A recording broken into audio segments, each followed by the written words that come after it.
Assalamualaikum warahmatullahi wabarakatuh. Innal hamdalillah nasta'inuhu wa nastaghfiruh. Na'udzubillahi min syururi anfusina wa min sayyiati a'malina. May yahdihillahu fala mudhillalah wa may yudhlilhu fala hadiyalah.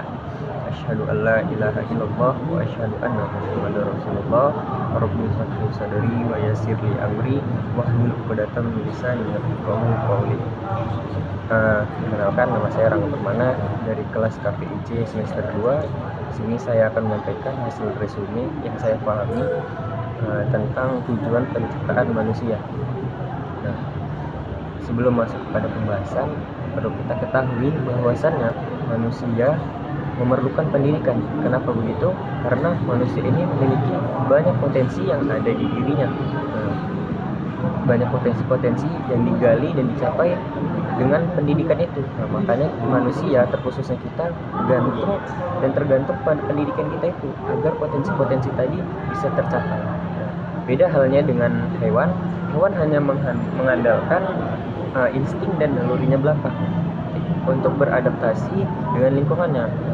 Beda dengan manusia. Manusia tidak mengandalkan naluri dan instingnya saja, tetapi dia mengandalkan potensi-potensi yang ia punya. Apa saja potensi-potensi yang telah ia punya? Allah menjelaskan di dalam Al-Quran surah An-Nahl ayat 78 bahwasannya yang artinya Bismillahirrahmanirrahim, dan Allah telah mengeluarkan kamu dari perut ibumu dalam keadaan tidak mengetahui sesuatu apapun,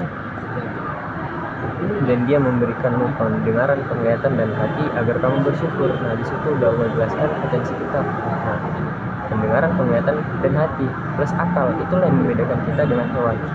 Jadi manusia itu nggak mengandalkan naluri dan instingnya saja, tapi potensi-potensi yang Allah berikan itu berupa pendengaran, penglihatan, hati plus akal. Itulah yang membedakan kita. Jadi apabila ada manusia yang hanya mengandalkan insting dan nalurinya serta tunduk kepada hawa nafsunya, maka nggak ada bedanya dia dengan hewan.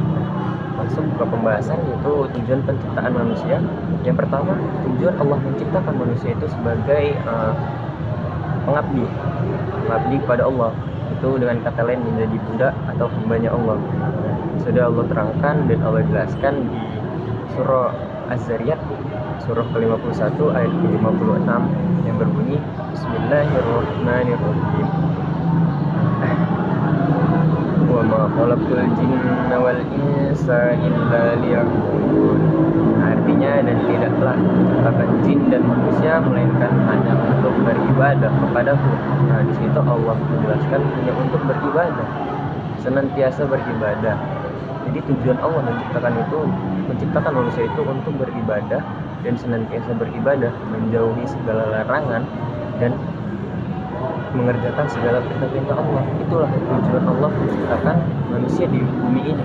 Nah, dan tujuan kedua yaitu adalah sebagai khalifah, sebagaimana firman Allah di surah Al-Baqarah ayat ke-30 yang berbunyi Bismillahirrahmanirrahim, wa idza qala rabbuka lil malaikati inni ja'ilun fil ardi khalifah qalu ataj'alu fiha may yufsidu fiha wa yasfiku dima wa nahnu nuqaddisu lak qala inni a'lamu ma la ta'lamun. Yang artinya, dan Allah berfirman, sungguhnya Rohmu berkata kepada para malaikat, aku hendak menjadikan khalifah di bumi ini. Lalu malaikat berkata, mengapa kamu menjadikan manusia yang akan menumpahkan darah di sana? Lalu Allah berfirman lagi di situ kan, bahwasanya sungguhnya hanya akulah yang mengetahui apa yang tidak kamu ketahui. Di situ Allah telah menjelaskan bahwasanya Allah ingin menjadikan manusia di muka bumi ini sebagai khalifah kepada para malaikat. Allah berfirman kepada para malaikat, lalu malaikat menjawab lagi, mengapa kamu hendak menjadikan manusia menjadi khalifah di bumi ini, sedangkan mereka hanya merusak dan menumpahkan darah di sana di bumi itu. Dan malaikat mengatakan, kenapa harus mereka, gitu kan? Bahwasanya malaikat itu senantiasa bertasbih dan menyucikan nama Allah. Jadi malaikat agak sedikit protes, kenapa harus manusia, gitu kan?